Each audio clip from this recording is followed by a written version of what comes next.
మిత్రమా, కాలం మారిపోతుంది. మంచి మీద చెడు ఎక్కువగా పనిచేస్తుంది. ఈరోజు మాట రేపు ఉండకపోవచ్చు. ఈరోజు చూపిస్తున్న ఈ ప్రేమ, స్నేహం, జాలి ఇవన్నీ చిన్న మనస్పర్ధలు వస్తే ఉంటాయనుకుంటున్నావా? అసలు నమ్మకం అనేది ఒకరి మీద ఒకరికి నిజంగా ఉంటుందని నమ్ముతున్నావా?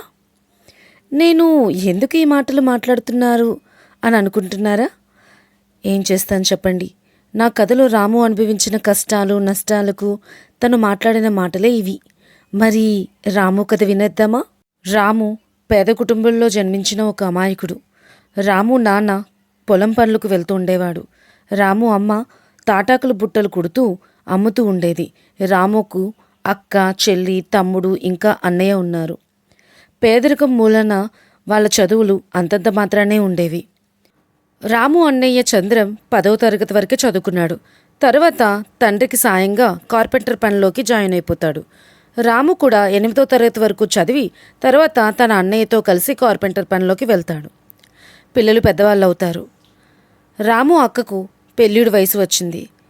తెలిసిన వాళ్ళు మంచి సంబంధం తీసుకువస్తారు. తినడానికే ఇబ్బంది పడుతున్న ఆ కుటుంబంలో పెళ్ళి అంటే కొండంత భారం కదా. ఒకరోజు రాము వాళ్ళమ్మ పెద్ద కొడుకుతో ఇలా అంటుంది. నాయనా, అక్కకి మంచి సంబంధం వచ్చిందిరా. అవునా అమ్మా? మంచిదే. కానీ వాళ్ళు కట్నం అడుగుతున్నారా? అవునా? ఎంత అడుగుతున్నారమ్మా? అదే నాయనా, 1,00,000 అడుగుతున్నారు. అలాగే అక్కకి 3 తులాల బంగారం, అబ్బాయికి తులం బంగారం అడుగుతున్నారు. మరి పెళ్లి ఖర్చులు అవి అన్నీ మనవేనంట. చంద్రం, ఎలా లేదన్నా 8 లక్షల వరకు అవుతుందిరా అని అంటుంది. చంద్రం, అమ్మా, మన దగ్గర అంత డబ్బు ఎక్కడుంది? వేరే సంబంధం చూద్దాంలే అని అంటాడు. అలా కాదురా చంద్రం, మంచి కుటుంబం, అబ్బాయి వాళ్ళు ఉన్నవాళ్ళు, తర్వాత అక్క జీవితం బాగుంటుందిరా, అందుకని ఆలోచించచ్చు కదా అని అంటుంది. అమ్మా, అలా అని అప్పులు చేసుకొని మన ఇబ్బంది పడాలా? ఇంకా సంబంధాలు రావా ఏంటి? ఈ లోపల రాము ఇంకా వాళ్ళ నాన్న అక్కడికి వస్తారు. వాళ్ళ నాన్న చంద్రంతో ఇలా అంటాడు. పెద్దోడా, మంచి సంబంధం కదరా, వదులుకోవడం ఎందుకు? చేసేద్దాం. ఎవరినైనా నేను అడుగుతానులే, మీరు కూడా మీ ప్రయత్నం చేయండి అని కొడుకులతో అంటాడు. అప్పుడు చంద్రం, నానా, నాకైతే ఇష్టం లేదు. అప్పులు చేసుకొని పెళ్లి చేయడం కన్నా మనకు తగిన వాళ్ళను చూసుకొని పెళ్లి చేయించడం చాలా మంచిది అని అంట. చంద్రం, నువ్వు తెలిసి తెలియకుండా మాట్లాడుతున్నావురా. అప్పో సప్పో చేసి ఆడపిల్లను ఒక అయ్య చేతిలో పెట్టి సంతోషంగా ఈ ఇంటి నుంచి పంపిస్తే అది మన కుటుంబానికి చాలా మంచిదిరా అని అంటాడు. అప్పుడు రాము, నానా, మీరు ఊరుకోండి, అన్నయ్య నేను ఏదో ఒకటి చేస్తాం, మీ ప్రయత్నం మీరు చేయండి అని అంటాడు. కొన్ని రోజుల తర్వాత పెద్ద కొడుకు చంద్రం రాముతో ఇలా అంటాడు. తమ్ముడు, నేనైతే డబ్బులు ఇవ్వనురా. నాకంటూ కొన్ని ఆశలుంటాయి. అయినా ఇంట్లోకి ఖర్చుకు డబ్బులు ఇవ్వగా మిగిలిన డబ్బులు ఏం మిగిలిపోతున్నాయని ఇవ్వడానికి? ఇంకా అప్పులు గిప్పులు అవన్నీ చేసి వడ్డీలు గిడ్డీలు కూడా కట్టాలి అంటున్నారు. అది నాకైతే ఇష్టం లేదురా అని అంటాడు. అప్పుడు రాము, సరే అన్నయ్య, నువ్వేం పెట్టద్దులే, అదంతా నేను చూసుకుంటాను. కాకపోతే నువ్వు మాత్రం నాకు తోడుగా ఉండు. మన ఇద్దరం కలిపి ఆ డబ్బు ఇచ్చినట్టు అమ్మా నాన్నకి చెప్దాం, వాళ్ళు సంతోషిస్తారు అని అంటాడు. అప్పుడు చంద్రం, అలా ఎందుకురా? నువ్వు కష్టపడి నా పేరు చెప్పడం ఎందుకు అని అంటాడు. అప్పుడు రాము, లేదన్నయ్య, నువ్వైతే ఒకటి నేనైతే ఒకటా, పర్వాలేదు అని అంటాడు. సరే, నీ ఇష్టం అని. అలా కొన్ని రోజులు గడిచాయి. అనుకున్నట్టుగానే రాము తన అక్క పెళ్ళి చాలా చక్కగా జరిపించాడు. ఇక చంద్రం కూడా తనకు పెళ్లి చేయమని తల్లిదండ్రులను అడుగుతూ ఉండేవాడు. పెళ్ళిళ్ళ పేరయ్యను కలిసి తనే ఒక మంచి సంబంధం చూసుకుని తల్లిదండ్రులను ఒప్పించి పెళ్లి చేసుకుంటాడు. కొన్ని రోజుల తర్వాత చంద్రం భార్య, అయ్య బాబోయ్, నేను ఇంతమందికి చేయలేకపోతున్నాను, నన్ను ఇక్కడి నుంచి తీసుకెళ్ళిపోండి అని చంద్రాన్ని ఎప్పటికప్పుడు వేధిస్తూ ఉండేది. అందుకని చంద్రం తన భార్యని తీసుకుని ఇంటి నుండి దూరంగా వేరే కాపురం పెడతాడు. ఇక రాము మీద తన చెల్లి తమ్ముళ్ళ చదువుల భారం పడుతుంది. రాము నిత్యం పని చేసుకుంటూ వాళ్ళ చదువులకు కావలసిన డబ్బును సంపాదిస్తుండేవాడు. కొన్ని రోజులకు తల్లి ఆరోగ్యం క్షీణిస్తుంది. ఇంట్లో తల్లి బాగోగులు చూసుకోవడానికి ఎవరూ లేక రాము ఒక పేదింటి అమ్మాయిని పెళ్లి చేసుకుంటాడు. రాము భార్య పేరు జానకి. పెద్దగా చదువుకోకపోయినా బాధ్యత తెలిసిన అత్తామామలను చక్కగా చూసుకుంటూ ఆడపడుచు మరిది చదువులకు తన వంతు సాయంగా తన అత్త వదిలేసిన బుట్టల వ్యాపారాన్ని కొనసాగిస్తూ ఎంతో కొంత ఇస్తూ ఉండేది. రాము తండ్రి కూడా ముసలివాడు అయిపోవడం వల్ల అతను కూడా పనికి వెళ్ళడం తగ్గించేశాడు. ఇక ఎక్కువ భారం రాము మీద పడింది. ఒకరోజు రాము తన చెల్లి తమ్ముళ్ళ చదువుల కోసం అడిగి తెలుసుకోవాలనుకుంటాడు. చెల్లి, డిగ్రీ వరకు చదవవు కదమ్మా, ఇంకా చదవాలనుకుంటున్నావా? అవునన్నయ్య, గ్రూప్స్కి ప్రిపేర్ అవ్వాలనుకుంటున్నాను, అలాగే కోచింగ్లకు కూడా వెళ్ళాలనుకుంటున్నాను అని అంటుంది. రాము, సరేనమ్మా, దానికి ఎంత డబ్బు అవుతుంది అని అడుగుతాడు. అన్నయ్య, 30 నుండి 50,000 వరకు అవుతుంది అని అంటుంది. అప్పుడు రాము, అవునా, సరే సరే అనుకుని తన తమ్ముడి దగ్గరికి వెళ్తాడు. తమ్ముడు, ఇంకా ఏం చదవాలనుకుంటున్నావురా అని అడుగుతాడు. అప్పుడు రాము తమ్ముడు, అన్నయ్య, నేను పోలీస్ ట్రైనింగ్కి వెళ్ళాలనుకుంటున్నాను అని అంటాడు. అవునా, దానికి ఎంత డబ్బు కావాలి అని అడుగుతాడు. అన్నయ్య, ఎలా లేదన్నా 2 లక్షల వరకు అవుతుంది అని అంటాడు. రాము సరేనని అక్కడి నుండి వెళ్ళిపోతాడు. ఒకరోజు రాము తీక్షణంగా ఆలోచిస్తూ ఉంటాడు. జానకి రాము దగ్గరికి వెళ్ళి ఇలా అడుగుతుంది. ఏమైందండి, ఎందుకలా ఆలోచిస్తున్నారు అని. రాము, ఏమీ లేదు జానకి, తమ్ముడు చెల్లి ఇంకా చదవాలి అనుకుంటున్నారు. అమ్మా నాన్న ఆరోగ్య పరిస్థితి ఏం బాలేదు. ఇంట్లో అందరినీ చూడాలంటే నేను తెచ్చిన డబ్బులు సరిపోవడం లేదు. నాకు ఏం చేయాలో అర్థం కావడం లేదు అని అంటాడు. అప్పుడు జానకి, ఏమండి, మీ అక్క అన్నయ్య వాళ్ళు కొంచెం ఉన్నవాళ్ళు కదండి, మీ చెల్లి తమ్ముళ్ళు చదువుల కోసం తమ వంతుగా ఏమైనా సాయం చేస్తారేమో అడగండి అని అంటుంది. అప్పుడు రాము, ఆడపిల్లకి మనం పెట్టాలి కానీ మనం అక్క నుండి తీసుకోవడం ఏం బాగుంటుంది చెప్పు, అయినా బావగారికి తెలిస్తే అక్కని తిట్టుకుంటారేమో అని అంటాడు. అప్పుడు జానకి, అలా కాదండి, ఏమో ఇంత ఇబ్బంది పడే బదులు మమ్మల్ని అడగచ్చు కదా అని వాళ్ళని అడిగితే అప్పుడు మీరు ఏం సమాధానం చెప్తారు, అందుకే అంటున్నా, ఒకసారి అడగండి అని అంటుంది. రాము సరేనని తన అక్క దగ్గరికి వెళ్తాడు. చాలా రోజుల తర్వాత ఇంటికి వచ్చిన తన తమ్ముడిని చూసి రాము అక్క ఇలా అంటుంది. తమ్ముడు, బాగున్నావురా? అమ్మ నాన్న తమ్ముడు చెల్లి అలాగే మరదలు ఎలా ఉన్నారు? అందరూ బాగున్నారా? రారా ఇంట్లోకి రా అని అన్ని మర్యాదలు చేస్తుంది. ఇద్దరూ ఒక దగ్గర కూర్చుంటారు. అప్పుడు రాము అక్క, ఇప్పుడు చెప్పరా తమ్ముడు, ఏంటి సంగతులు అని అడుగుతుంది. అప్పుడు రాము, అక్క, అంటే తమ్ముడు చెల్లి ఇంకా చదవాలి అనుకుంటున్నారు. నాన్న అమ్మ ఆరోగ్యాలు కూడా మునిపిట్లా లేవు. నాకు డబ్బు కొంచెం ఇబ్బందిగా ఉందక్క. ఇప్పటికీ తెలిసిన వాళ్ళ దగ్గర డబ్బులు తీసుకుంటూనే ఉన్నాను, కానీ ఆ డబ్బులు సరిపోవడం లేదు.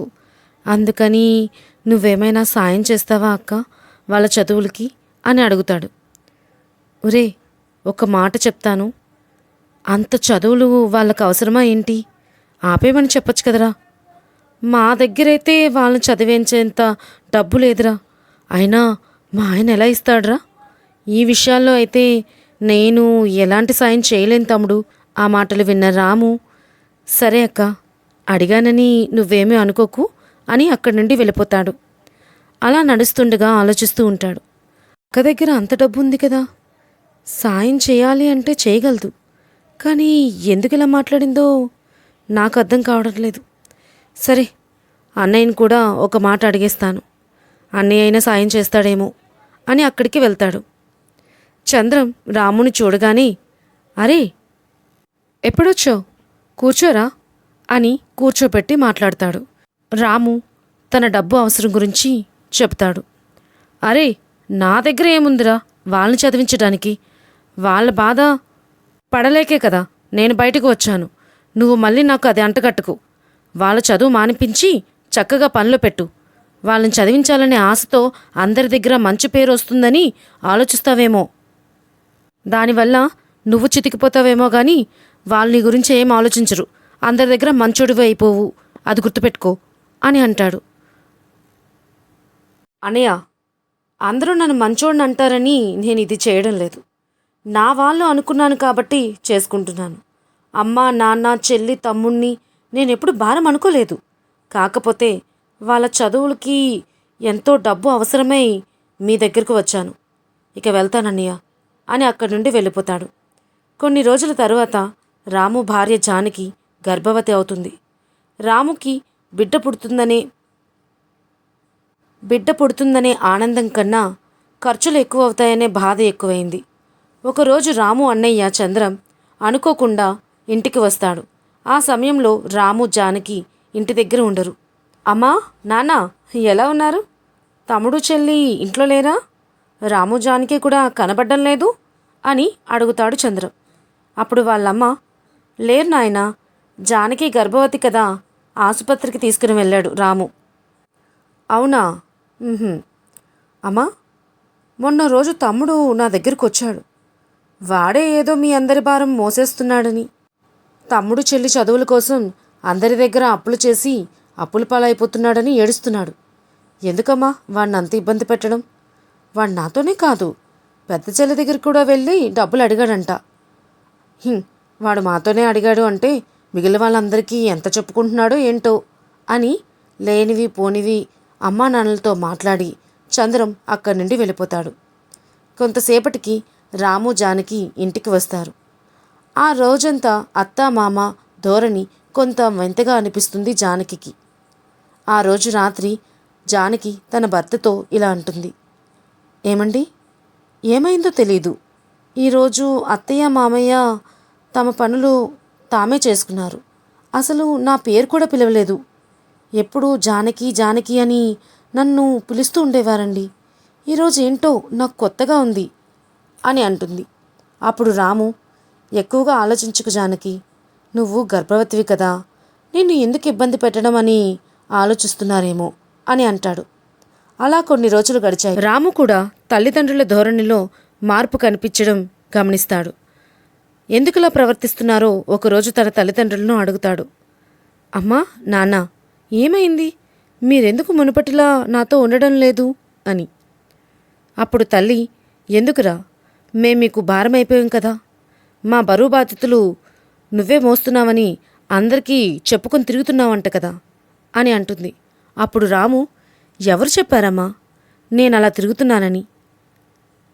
వెంటనే రాము నాన్న, రేయ్, చేసేది చేసి పైకి మంచివాళ్ళని నటించుకో.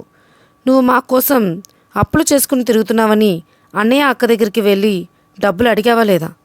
మా కోసమే నువ్వు నీ భార్య చాలా బాధపడిపోతున్నారంట కదా అని అంటాడు.